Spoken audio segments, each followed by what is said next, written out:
Granada despertaba envuelta en una neblina suave que bajaba desde Sierra Nevada, como si el cielo quisiera abrazar en silencio las calles aún dormidas. En el corazón del barrio Albaicín, donde las paredes blancas reflejan la luz como espejos antiguos y el aroma a pan tostado se mezcla con el de jazmín, Lucía Morales comenzaba su día como tantos otros, pero ese no sería un día más, porque a veces el destino se esconde en lo cotidiano, esperando el momento exacto para romperlo todo. Lucía tenía 23 años, piel morena como la tierra después de la lluvia y una mirada grande, profunda, como si siempre estuviera buscando algo que no se atrevía a nombrar. No era bella según las revistas ni elegante como las vitrinas del centro.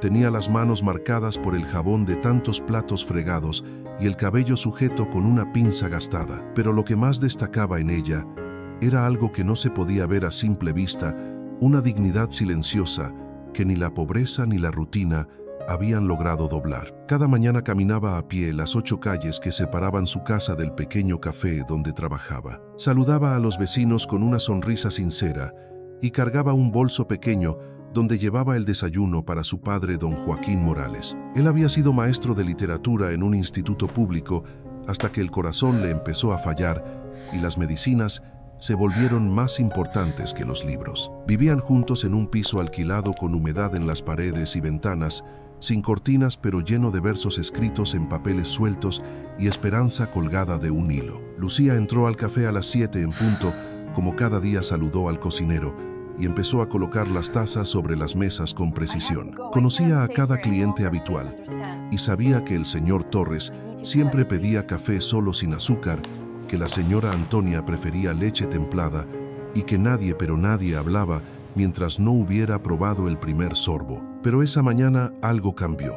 A las 7:45, su móvil vibró con un mensaje corto urgente, de esos que te cortan la respiración. Papá en crisis, traer dinero o lo trasladan a hospital público.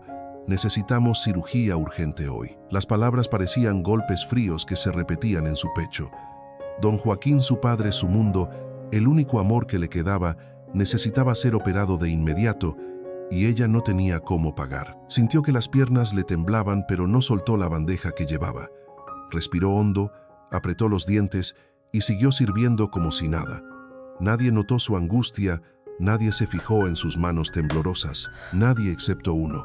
Sentado en la esquina más alejada del café estaba don Álvaro Ferrer. Alto, vestido de negro con el rostro tallado en granito, era conocido por ser el dueño de la cadena de cafeterías más exclusiva del sur de España. Decían que era viudo, que su esposa lo había traicionado antes de morir y que desde entonces no sonreía, que nunca hablaba más de lo necesario y que pagaba por compañía pero no repetía. Lucía no lo miró a los ojos, simplemente le sirvió su café con las manos firmes como había aprendido a hacer. Sin embargo, cuando se dio la vuelta, Álvaro la observó en silencio. Había algo en ella que no encajaba con el ruido habitual de su mundo. Algo entre la pena y la rabia contenida. Lucía terminó su turno a las 11, dejó el delantal en el gancho y caminó rápido hacia el hospital. En la sala de urgencias, vio a su padre conectado a cables, rodeado de pitidos y oxígeno. El médico fue claro: necesitaban dinero hoy, o lo llevarían a otro hospital sin medios para operarlo. Lucía intentó pedir un préstamo, pero el banco se lo negó. Vendió su móvil, no fue suficiente. Llamó a antiguos compañeros de su padre, nadie respondió. Esa tarde caminó por el centro sin rumbo. Sus pies la llevaron frente al escaparate del hotel más lujoso de la ciudad, propiedad de don Álvaro. Recordó un rumor que había escuchado meses antes, que él pagaba grandes sumas por una noche con mujeres desconocidas, que no preguntaba nombres ni repetía. Lucía tragó saliva. Nunca había hecho nada parecido. No sabía seducir, no tenía vestidos ni joyas. Solo tenía su cuerpo intacto y una urgencia. Esa noche, en su pequeña habitación, sentada junto a su padre dormido, decidió que haría lo impensable. No por ella, sino por él. Al día siguiente se presentó en la recepción del hotel, pidió hablar con don Álvaro. El asistente la miró de arriba abajo con una ceja levantada. Ella no se inmutó. Dígale que Lucía Morales quiere ofrecerle una noche a cambio de 10.000 euros para salvar a su padre, dijo en voz baja pero firme. A veces el coraje no grita, simplemente se mantiene en pie cuando todo lo demás se cae. Y ese fue el momento exacto en que la historia comenzó. Una taza de café, una mirada olvidada y una decisión que cambiaría 2 vidas para siempre. Granada se sumía en la penumbra de la tarde cuando Lucía Morales tomó la decisión más difícil de su vida. Caminaba sola por las calles empedradas del centro, con las manos hundidas en los bolsillos del abrigo prestado y el corazón latiéndole en la garganta. El aire olía a lluvia próxima y a incertidumbre. Cada paso la alejaba del mundo que conocía y la acercaba a uno donde no existían certezas, solo apuestas desesperadas. Frente al portal del Hotel Ferrer, sus pies se detuvieron sin que su mente lo ordenara. Levantó la vista. Las luces doradas del vestíbulo contrastaban con la oscuridad que sentía en el pecho. Respiró hondo. No se trataba de orgullo. Se trataba de salvar la vida de su padre. Entró sin mirar a nadie, cruzó el suelo de mármol con pasos firmes y se dirigió al mostrador. El recepcionista la escaneó con desdén. Su abrigo era viejo, sus zapatos mojados y su cara demasiado honesta para ese lugar. «Quiero hablar con don Álvaro Ferrer», dijo sin temblar. El hombre frunció el ceño. «¿Tiene cita?» «No, pero dígale que Lucía Morales quiere ofrecerle una noche por 10.000 euros. Es urgente». El silencio que siguió fue tan denso como el aire antes de una tormenta. El recepcionista no preguntó más, marcó un número y murmuró algo al teléfono. Minutos después, una asistente apareció y la condujo por un pasillo largo alfombrado en rojo oscuro. Cada cuadro en la pared, cada lámpara de cristal, le recordaba a Lucía que no pertenecía allí. Pero no se detuvo. Llegaron a una puerta de madera tallada. La asistente golpeó, 2 veces abrió apenas y anunció sin emoción. «Está aquí, señor». Lucía entró. Álvaro estaba sentado detrás de un escritorio de roble, en una oficina amplia, con ventanales que daban a la Alhambra, iluminada en la distancia. Llevaba una camisa negra y una expresión indescifrable. No se levantó ni ofreció asiento. Lucía cerró la puerta detrás de sí y se plantó frente a él. «No tengo tiempo para rodeos», dijo. «Necesito ese dinero para una cirugía urgente. Solo una noche. Sin nombres, sin promesas». Álvaro la observó en silencio. No por deseo, sino por sorpresa. Estaba acostumbrado a mujeres que sabían jugar el juego de la seducción, que llegaban perfumadas, vestidas para impresionar. Pero esta joven de mirada firme y ojeras profundas hablaba sin adornos, con una claridad que desarmaba. «¿Por qué yo?», preguntó al fin. «Porque usted puede pagarlo y porque no tengo tiempo para mendigar», respondió ella sin pestañear. Eso fue lo que lo golpeó. No la belleza, no el cuerpo, sino la verdad sin disfraz. Álvaro se levantó lentamente, rodeó el escritorio y se acercó hasta quedar a menos de 1 metro. «¿Sabes lo que estás diciendo?» «Sí. ¿Sabes quién soy?» «Sé lo suficiente». «¿Y tú quién eres?» «Solo una hija desesperada». Se hizo un silencio denso. Álvaro cruzó los brazos. «Muy bien. Mañana, 8 de la noche. Finca El Olivar en Ronda. Lleva lo que necesites». Lucía asintió sin emoción. «Gracias». Se dio la vuelta y salió. Afuera la noche caía sin compasión. Caminó bajo la llovizna que empezaba a caer, sintiendo cada gota como una confirmación de lo que acababa de aceptar. No lloró, no dudó, porque el amor por un padre a veces te lleva a hacer lo que juraste nunca hacer. Álvaro, por su parte, permaneció de pie frente a la ventana, mirando cómo la figura de Lucía desaparecía entre las sombras. Había conocido a muchas mujeres. Ninguna lo había mirado como ella. Sin súplica, sin miedo, sin rastro de victimismo, solo firmeza. Algo en su interior se removió. No era lástima, era respeto. Esa noche en su ático no pudo dormir. Cerraba los ojos y veía esos labios secos pronunciando la frase sin temblar. Una noche, 10.000 euros. Su mente trataba de racionalizarlo, pero su pecho dolía. No por ella, por lo que removía en él. En su mundo de contratos, cifras y placeres comprados, nadie había tenido el valor de hablarle así. Mientras tanto, Lucía regresaba a su barrio con los zapatos empapados y el alma en vilo. Don Joaquín dormía exhausto, con el rostro pálido y los labios secos. Lucía le acarició la frente y le susurró como si fuera una plegaria. «Todo va a estar bien, papá. Mañana conseguiré el dinero. No preguntes cómo, solo confía en mí». Se recostó a su lado con la ropa aún mojada y por primera vez desde niña temió cerrar los ojos. No por lo que había hecho, sino por lo que aún no sabía si podría soportar. Afuera la lluvia seguía cayendo, como si el cielo llorara por ella. La finca El Olivar Estaba situada en las colinas onduladas de Ronda, rodeada de olivares antiguos y un silencio que pesaba más que las palabras. Lucía Morales llegó puntual con una maleta pequeña prestada y un vestido que no era suyo, le quedaba grande en los hombros y corto en el alma. El chofer no hizo preguntas, la condujo hasta la entrada principal, donde la esperaba una puerta de madera maciza, iluminada por 2 faroles de hierro forjado. Álvaro Ferrer estaba dentro junto a la chimenea encendida, sentado en un sillón de cuero viejo, sin copa, sin música, sin sonrisa. Lucía cruzó el umbral sin titubear, sintiendo el crujido de la madera bajo sus pies, como un eco de sus propios nervios. No hubo bienvenida ni protocolo, solo una mirada larga de reconocimiento. La casa era sobria, antigua, con techos altos, paredes de piedra, y el aroma a eucalipto que salía de un jarrón junto al fuego. No había lujo ostentoso, solo sobriedad elegida. Lucía se detuvo a 2 metros de Álvaro sin soltar su maleta. «Estoy aquí», dijo él, asintió sin palabras. La observó sin disimulo, pero no con deseo, con algo más primitivo, como si intentara descifrarla. «¿Quieres vino?», ofreció señalando una botella sobre la mesa. «No bebo, quiero estar completamente consciente de esta decisión», respondió ella con voz clara. Álvaro se sorprendió, no por la respuesta, sino por la firmeza con que la dijo. Se levantó lentamente, caminó hacia la ventana y se quedó de espaldas. «¿Por qué tú?», preguntó sin mirarla. Lucía bajó la mirada por primera vez. «Porque nunca me sentí obligada a hacer esto hasta hoy». Era la verdad, simple y dolorosa. El silencio que siguió no fue incómodo, fue denso, como si el aire se hubiera espesado entre ellos. Álvaro se volvió, la miró y supo sin que ella lo dijera. «¿Eres virgen?». Lucía asintió casi imperceptiblemente. Él tragó saliva y apartó la vista. «No tienes que quedarte», dijo. «No vine por compasión, vine por mi padre, no me subestime». Esa frase golpeó más que cualquier súplica. No hubo más palabras. Álvaro le indicó una habitación al fondo del pasillo. «Puedes dormir allí, yo estaré aquí». Lucía se dirigió al cuarto sin dudar. Cerró la puerta, se quitó los zapatos y se sentó en el borde de la cama, sin saber si llorar o gritar. Pero no hizo ninguna de las dos cosas, solo se acostó y miró el techo esperando que el sueño la encontrara. Álvaro, por su parte, se quedó en la sala mirando el fuego sin verlo. Escuchó sus pasos, los crujidos del piso, y luego nada, hasta que horas después oyó un sollozo tenue, casi imperceptible, pero tan real que le cortó la respiración.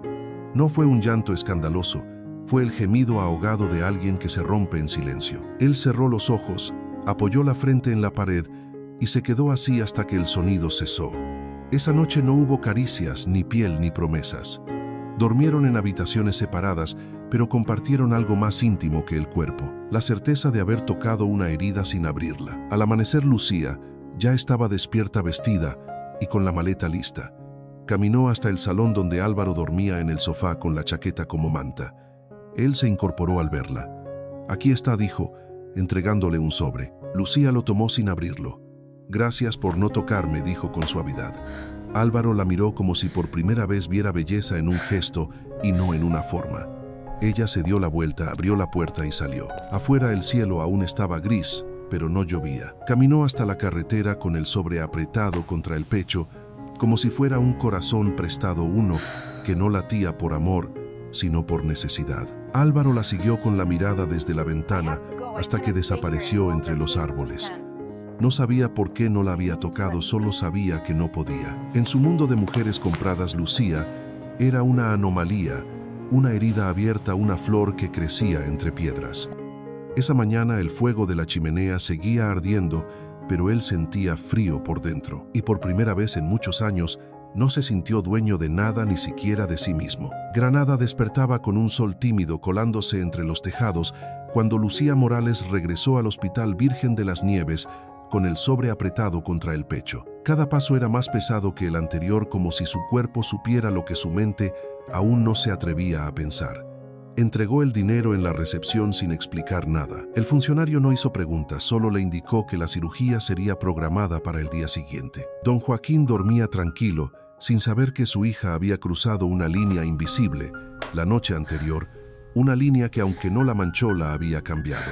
Lucía se sentó a su lado, le tomó la mano y cerró los ojos. No lloró, pero en su interior algo se deslizaba como un río lento que arrastra hojas secas. Volvió a casa sin mirar a nadie. No encendió la radio, no revisó el móvil, no desayunó. Solo se sentó junto a la ventana abierta y respiró el aire de la mañana con la esperanza de sentirse de nuevo limpia. Pero no era suciedad, lo que la rodeaba era confusión. En su cabeza la noche anterior no tenía nombre. No fue entrega, no fue humillación. Fue algo entre la necesidad y la resistencia. Lo que más la perturbaba era que Álvaro Ferrer no la había tocado. Ni un roce, ni una insinuación. Solo silencio, y eso dolía más. En el ático de Álvaro la noche había sido larga. No logró dormir. Caminó de un lado a otro de su casa, con el eco de los pasos como única compañía. Pensó en llamarla, pero no sabía qué decir. Pensó en buscarla, pero temía parecer un hombre débil. Lo que sentía no era deseo, era inquietud, respeto, culpa, algo nuevo, algo que no tenía nombre. Días después, la asistente dejó sobre su escritorio una carta. La señorita Morales la dejó esta mañana, dijo sin mirarlo. Álvaro abrió el sobre con manos firmes pero corazón trémulo. Mi padre será operado gracias a usted. No espero nada más, no quiero nada más. Pero si algún día desea hablar sin dinero entre nosotros, estoy en la cafetería donde me vio por primera vez. Sigo sirviendo mesas y también café amargo como la vida. Era una carta corta, sencilla, sin adornos, pero cada palabra llevaba el peso de una decisión. Esa noche Álvaro canceló una cena con inversionistas, apagó el móvil y se sentó en el balcón a mirar Granada desde las alturas. Encendió un cigarro que no terminó, llamó a su chofer y pidió algo inusual. Llévame a donde trabaja ella. El coche se detuvo frente al pequeño café donde Lucía lavaba tazas con el mismo delantal de siempre. Él no entró, solo la miró desde el otro lado del vidrio. Ella sintió su presencia antes de verlo. Giró la cabeza y ahí estaba. No dijo nada, pero supo que no había terminado. Esa noche no fue un cierre, fue un umbral. Al día siguiente, Lucía se despertó más liviana, no feliz, pero firme. Su padre estaba estable y eso le bastaba. Volvió al trabajo como si nada, pero cada vez que servía un café, sentía que alguien la observaba. No era paranoia, era memoria. Una tarde, mientras limpiaba una mesa, una sombra familiar se proyectó en el suelo. Álvaro estaba ahí de pie con las manos en los bolsillos y los ojos cansados. Esperó que terminara su turno. No dijo nada. Salieron juntos caminando entre las calles del Albaicín. No hablaban, pero el silencio entre ellos no era incómodo. Era denso, cálido, tenso. ¿Por qué viniste?, preguntó ella sin mirarlo. No lo sé, respondió él. Pero desde esa noche no dejo de escucharte llorar. Lucía se detuvo, cerró los ojos y respiró hondo. No fue por debilidad, fue porque no sabía si podría volver a mirarme al espejo. Él la llevó de nuevo a la finca, no a una suite de lujo, a la misma casa donde todo comenzó. Allí, frente a la chimenea encendida, le ofreció una manta y un café preparado por él. ¿Sabes preparar café?, preguntó ella sonriendo. Aprendí por ti. El café sabía mal, pero ella lo bebió igual. Hablaron de libros, de pérdidas, de cosas que nunca se nombran. Él le confesó que su esposa murió huyendo con otro hombre y que desde entonces no sentía. Pero contigo no sé qué me pasa, dijo. No soy nadie, murmuró ella. Precisamente por eso, porque no finges ser alguien. El viento golpeaba los cristales, la leña crepitaba. Entonces él le rozó la mano. Fue un gesto torpe, casi infantil, pero cargado de electricidad. Ella no la retiró. ¿Puedo abrazarte?, preguntó. Ella asintió. Se acercó y se dejaron envolver. Fue un abrazo largo, sin urgencia, solo refugio. Durmieron así en el sofá como dos niños que han perdido mucho, pero que por una noche encontraron consuelo en la existencia del otro. Al amanecer, Lucía se levantó sin hacer ruido. Le dejó un papel sobre el pecho. Gracias por hacerme sentir humana, no perfecta, solo humana. Salió de la casa con pasos lentos, sabiendo que algo había cambiado. Que esa noche, sin tocarse, se despojaron de algo más profundo, el miedo. Álvaro, al despertar, leyó la nota y supo que la había perdido por segunda vez, sin haberla tenido nunca. Carmen de Ayala no entraba en ningún sitio sin dejar rastro. Esa mañana apareció en la oficina de Álvaro Ferrer como una tormenta vestida de perfume caro. Llevaba un abrigo blanco entallado, gafas oscuras y labios rojos, como una herida recién abierta. No pidió permiso, simplemente cruzó el vestíbulo, como si aún perteneciera allí, y empujó la puerta sin llamar. Álvaro levantó la vista desde sus papeles con gesto neutro. Carmen dijo con voz seca: «Pensé que habíamos terminado». «Yo también lo pensé», respondió ella con una sonrisa afilada. pero los periódicos dicen lo contrario. Álvaro frunció el ceño. Carmen se sentó sin ser invitada, cruzó las piernas y sacó una carpeta del bolso. Aquí tienes, dijo mientras lo observaba, como si aún pudiera leerlo por dentro. Tus inversores americanos preguntaron por mí. Saben que somos un buen equipo. Saben que sin mí tu imagen puede deteriorarse. No estoy interesado, murmuró él sin mirarla. Carmen lo ignoró. Me pregunto qué pensarán cuando vean que andas con una camarera sin apellido. Porque eso es lo que es, ¿no? Una chica de barrio que vendió una noche por necesidad. Álvaro se levantó despacio, cerró la carpeta y la dejó a un lado. No es asunto tuyo, Carmen. No tienes poder aquí. Ella rió con ese tono que usaba cuando sabía que tenía una carta guardada. ¿Y si te dijera que mi madre puede bloquear tu inversión en Málaga? ¿O que tengo acceso a ciertas declaraciones que podrían comprometer tus licencias en Andalucía? Él la miró por fin con una frialdad que cortaba. ¿Qué quieres? Quiero que dejes de verla, que la saques de tu mundo, que no la invites a tus eventos, que no la mires como si tuviera derecho a ocupar mi lugar. Álvaro no respondió. Solo volvió a sentarse y la miró en silencio. Carmen se levantó satisfecha. Lo pensarás, dijo. Y si decides seguir adelante con tu proyecto social con sabor a barrio, recuerda que todo tiene un precio. Salió dejando tras de sí el aroma de su perfume y una nube de amenazas. Álvaro permaneció inmóvil. No era miedo lo que sentía, era decepción. No por Carmen, por él mismo, por haber permitido que el pasado siguiera teniendo poder. Mientras tanto, Lucía seguía con su rutina. Cuidaba a su padre, servía cafés y trataba de olvidar el calor del abrazo de Álvaro. Pero la ciudad no olvida. Una mañana, al llegar al trabajo, sus compañeras la miraron distinto. No con envidia, sino con juicio. ¿Es cierto que viniste en coche negro con chofer?, preguntó una. ¿Que te vieron saliendo de la finca El Olivar?, dijo otra. Lucía no respondió. Sonrió con esa calma que aprendió de los silencios. Pero el golpe llegó a media mañana. Una clienta habitual, elegante, arrogante, dejó caer la bomba con tono dulce. Así que ahora cobras por noches privadas, querida. Lucía se quedó helada. No por la frase, sino por lo que implicaba. Ya no era rumor, era ataque. Carmen había movido ficha. Esa tarde Lucía salió del café sin rumbo. Caminó por las calles empedradas hasta llegar al mirador de San Nicolás, donde el atardecer pintaba la Alhambra de rojo. Se sentó en una banca y por primera vez en semanas sintió rabia. No por lo que decían, sino por el silencio de Álvaro. ¿Dónde estaba? ¿Por qué no la defendía? ¿Por qué permitía que otros hablaran en su lugar? Esa noche escribió una carta que no envió. No sé por qué te fuiste, no sé si te asusté o si te aburrí, solo sé que no merecía tu silencio y tú no merecías mi ternura. Al otro lado de la ciudad, Álvaro no sabía nada de la carta, pero la sintió, porque cuando dos almas se han tocado, el silencio también duele. En su oficina volvió a leer la carpeta que Carmen había dejado.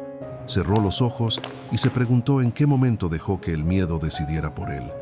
Lucía intentaba mantenerse firme, pero cada día era más difícil. Las miradas, las frases susurradas, el juicio constante la empujaban al borde. Pero no lloró, no cayó. Solo regresó a casa, se sentó junto a su padre y leyó en voz alta un poema de Machado, porque en las palabras encontraba refugio y porque aún sin saberlo, ya estaba sembrando la semilla de su dignidad en tierra fértil. Carmen, por su parte, no había terminado. Días después, entró al café vestida con un traje marfil y gafas oscuras. Esperó a que Lucía estuviera sola. Se acercó con una sonrisa venenosa. Así que tú eres la famosa Lucía. En persona pareces más simple. Lucía la miró sin parpadear. No tengo precio, dijo con voz tranquila. Usted no lo entendería. Carmen sonrió, no por cortesía, sino porque comprendió que no estaba ante una chica frágil, sino ante una mujer peligrosa. Antes de irse, dejó una tarjeta dorada sobre la mesa. Llámame si algún día decides volver al barro del que saliste. Sé cómo hacer desaparecer a personas como tú. Lucía no la tocó, no la siguió, solo la miró marcharse. Esa noche no lloró de miedo, lloró de impotencia, porque entendía que Carmen no era solo una rival, era el rostro del mundo que siempre la había despreciado. Y mientras tanto, Álvaro comenzaba a sospechar que su silencio le estaba costando más que cualquier escándalo. La lluvia caía fina sobre Granada, como si el cielo lavara lentamente las heridas de quienes aún no sabían cómo curarse. Lucía Morales Caminaba sin rumbo por las calles mojadas con el delantal aún puesto y los zapatos empapados. Acababa de terminar su turno en el café, donde las miradas eran cuchillos y las palabras cuchicheadas llevaban veneno. Nadie la defendía, ni siquiera él. Esa ausencia pesaba más que todos los rumores juntos. No era la humillación lo que dolía, era el silencio de Álvaro Ferrer, el hombre que la había abrazado sin tocarla, que le había prometido respeto con la mirada, pero que ahora parecía haberla borrado. Llegó al parque donde de niña su padre le leía poemas bajo un árbol viejo. Se sentó en una banca y dejó que la lluvia mojara su rostro sin distinguir entre gotas y lágrimas. Pensó en marcharse de la ciudad, en desaparecer, pero algo dentro de ella aún ardía. No orgullo, dignidad. Y entonces lo sintió. Antes de verlo, lo sintió. Una sombra conocida se reflejó en el charco frente a ella. Levantó la vista y allí estaba Álvaro, empapado, sin paraguas, con la camisa pegada al cuerpo y los ojos llenos de algo que no había visto nunca. Caminaron sin hablar hasta llegar al borde del río Genil, donde el sonido del agua amortiguaba el mundo. «¿Qué haces aquí?», preguntó Lucía sin mirarlo. «Vine porque no supe cómo irme», respondió él. Ella dejó caer la ropa que había estado lavando con las manos entumecidas por el frío. «Te fuiste en el momento en que más necesitaba que te quedaras». «Lo sé», murmuró él. Lucía se levantó con la falda mojada pegada a las piernas y lo enfrentó. «¿Qué quieres, Álvaro? ¿Decirme que todo fue un error? ¿Pedir perdón porque te presionaron? ¿Qué esperas de mí?». Él no respondió de inmediato. Dio un paso hacia ella. «No vengo a pedirte nada, solo quiero que sepas la verdad». «Entonces dímela. Dímela ahora, aquí donde no hay periodistas, ni trajes, ni apariencias». Álvaro tragó saliva. Le temblaba la voz. «Te amo, Lucía, desde aquella noche en que no tocamos nuestros cuerpos, pero sí nuestras heridas, desde que me mostraste que la dignidad no se compra, que el amor no se exige, que la ternura es más valiente que el poder». Ella sintió que algo dentro de ella se rompía y se reconstruía al mismo tiempo. Cerró los ojos. No lloró, pero el temblor en sus labios decía todo. «¿Y por qué no lo dijiste antes?». «Porque pensé que no lo merecía. Pero ahora entiendo que amar también es atreverse». Álvaro dio otro paso. Estaban mojados, fríos, pero tan cerca que el mundo desaparecía. «No quiero que regreses a mi vida. Quiero construir una nueva contigo, donde nadie decida por nosotros, donde el pasado no tenga voz». Lucía lo miró. Por primera vez bajó la guardia. No dijo sí, no lo abrazó. Solo apoyó la frente en su pecho, y él la rodeó con los brazos como si abrazara su última oportunidad de ser hombre. Permanecieron así bajo la lluvia, entre trapos mojados y recuerdos dolorosos. No hicieron promesas, no hablaron de futuro, solo respiraron juntos, en silencio. Esa noche Álvaro no regresó a su ático. La acompañó hasta su casa y se despidió con un beso en la frente. Lucía entró, se cambió de ropa y se acostó junto a su padre, que aún dormía profundamente. Pero algo había cambiado. Ya no se sentía sola. Álvaro, por su parte, no durmió. Pasó la noche pensando en cómo reparar lo que el silencio había roto, y al amanecer tomó la decisión que cambiaría todo. Renunció a 2 contratos millonarios, cortó lazos con los socios de Carmen y convocó a su equipo de la Fundación Letras Vivas. «Quiero que me ayuden a llegar a quienes no tienen voz», dijo, «y no quiero mi nombre en ningún cartel». Mientras tanto, Lucía volvió al café. No por necesidad, sino por dignidad. No permitiría que el mundo la echara. Y allí, entre bandejas y tazas sucias, encontró una nota anónima dentro de su libreta. «Hoy no te amé en voz alta. Te amé en cada gesto que no viste». No tenía firma, pero ella supo. Supo cómo se saben las cosas que no necesitan explicarse. Guardó la nota en una caja de madera junto a la flor seca que aún conservaba. El corazón no le latía más rápido, pero sí más fuerte. Álvaro había regresado no como salvador, sino como testigo. Y eso valía más que cualquier declaración. Porque hay abrazos que no prometen nada, pero lo dicen todo. Y bajo la lluvia de Granada, 2 almas se reconocieron no por lo que eran, sino por lo que se atrevieron a ser. La mañana llegó con un aire limpio, como si la lluvia de la noche anterior hubiera barrido no solo las calles de Granada, sino también los rincones más oscuros del alma de Lucía Morales. Caminaba con paso firme hacia un edificio sencillo, pero lleno de luz, en el barrio del Saidín, donde funcionaba la Fundación Letras Vivas. No llevaba currículum ni recomendaciones, Solo un cuaderno de tapas blandas lleno de poemas y una decisión clara. «Quiero ser voluntaria», dijo al entrar con voz suave pero decidida. El coordinador la miró sorprendido. «Poca gente venía por voluntad propia. ¿Has trabajado antes con niños?» «No, pero mi padre fue maestro y yo crecí entre libros», respondió ella con una sonrisa que desarmaba. En pocas semanas se convirtió en la preferida de los pequeños, no por ser la más divertida, sino por su forma de escucharlos, de mirarlos, como si cada uno fuera único. Les leía cuentos con una voz pausada que convertía cada palabra en refugio. Les enseñaba a rimar, a imaginar, a escribir lo que no sabían decir. Álvaro la observaba desde lejos sin intervenir. Había cumplido su palabra, no le prometió nada, pero estaba allí en silencio día tras día. Lucía fingía no notarlo, pero cada vez que él entraba con cajas de libros donados o cuadernos nuevos, su corazón latía con un ritmo distinto. No lo veían como el empresario de antes. Allí era solo Álvaro, el hombre que servía zumos, que barría, sin quejarse, que cargaba mochilas rotas y sonreía con los ojos. Una tarde, mientras organizaban libros en una estantería polvorienta, sus manos se rozaron. Fue apenas un instante, pero bastó para encender un temblor antiguo. Ella lo miró él, bajó la vista y dijo: «Hoy te traje algo». Sacó del bolsillo una hoja doblada con cuidado. Era un poema escrito a mano con tinta azul. No estaba firmado, pero Lucía reconoció la letra. Lo leyó en silencio. Hablaba de una mujer que no tenía castillo, pero sí un faro. De un hombre que se había perdido y que al verla supo el camino. No dijo nada. Solo lo guardó en su cuaderno entre páginas ya marcadas por el uso. Días después, una niña de 8 años le regaló una flor de papel. «Es para la señorita que cuenta cuentos con ojos de luna», dijo. Lucía la aceptó y supo que su lugar estaba allí, no por necesidad, sino por elección. Cada tarde, al salir de la fundación, se sentaba en un banco frente al río y releía los poemas de Álvaro. No eran obras maestras, pero tenían verdad, y eso le bastaba. Álvaro, por su parte, empezaba a entender que el amor no se mendiga ni se compra. Se construye en silencio, con gestos que no piden aplausos. Una noche, al cerrar la fundación, encontró sobre su escritorio una nota.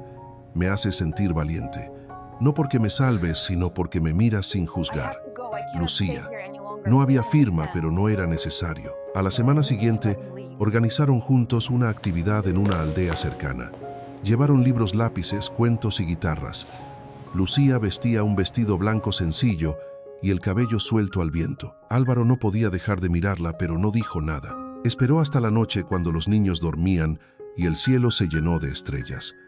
«¿Puedo hacerte una pregunta?», dijo él. «Claro. ¿Qué harías si te pidiera que camináramos juntos sin prometerte nada, solo caminar?». Lucía sonrió sin dudar. «Te diría que ya empezamos». Se quedaron en silencio mirando el cielo como dos niños que aún creen en las constelaciones.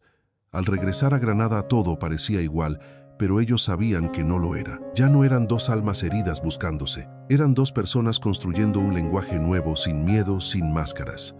En la fundación nadie preguntó nada, pero todos notaban los silencios compartidos, las miradas que hablaban más que las palabras.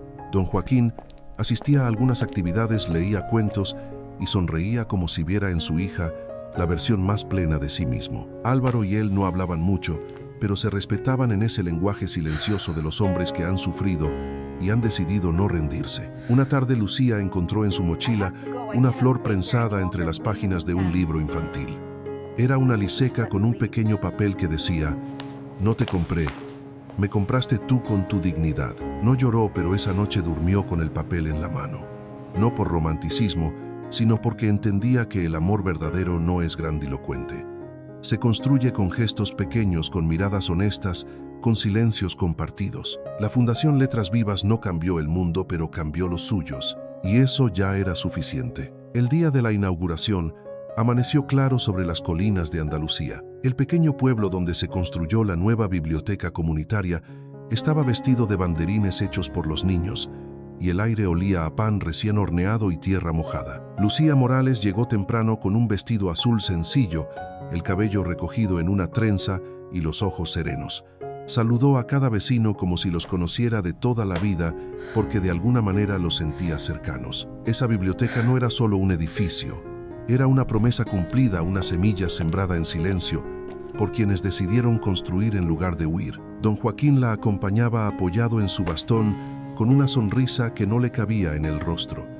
Ver a su hija caminar con esa seguridad le devolvía años de vida. Álvaro Ferrer llegó después, sin guardaespaldas, sin trajes caros, solo con una caja de libros bajo el brazo y el corazón más liviano que nunca. Los niños lo rodearon apenas lo vieron. Lo abrazaron como si fuera un tío lejano que vuelve con cuentos nuevos. La ceremonia fue breve y sin discursos grandilocuentes. El alcalde agradeció a la Fundación Letras Vivas y Lucía fue invitada a decir unas palabras. Subió al pequeño estrado de madera con un cuaderno en la mano y la voz clara. Hoy no celebramos solo una biblioteca, dijo. Celebramos la palabra viva, el derecho a imaginar y a ser vistos. Yo crecí entre silencios y prejuicios. Me dijeron muchas veces que no tenía lugar en ciertos espacios. Pero aquí estoy, no para contar mi historia, sino para decirles que todas las historias importan, que el amor verdadero no nos salva, nos acompaña, y que la dignidad no se negocia, se ejerce. La gente aplaudió, pero lo que quedó fue el eco de sus palabras.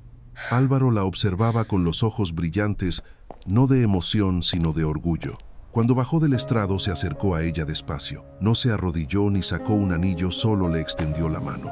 No quiero que me sigas ni que me esperes, dijo, quiero caminar a tu lado.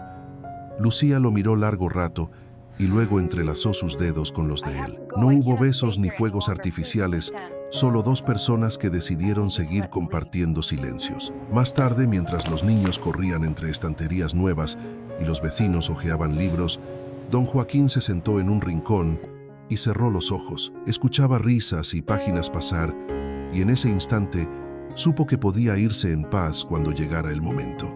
Había sembrado bien. Carmen de Ayala nunca apareció de nuevo. Dicen que fue investigada por corrupción y que su nombre desapareció de las portadas como desaparecen los ecos sin raíz. Nadie en esa plaza pensó en ella, porque aquel día todo giraba en torno a la palabra, a la dignidad, al amor callado pero firme. Cuando cayó la tarde y las luces se encendieron, Álvaro y Lucía se sentaron en el umbral de la biblioteca con una taza de café cada uno. No hablaron. Solo miraban cómo los libros encontraban nuevas manos y las palabras nuevas bocas.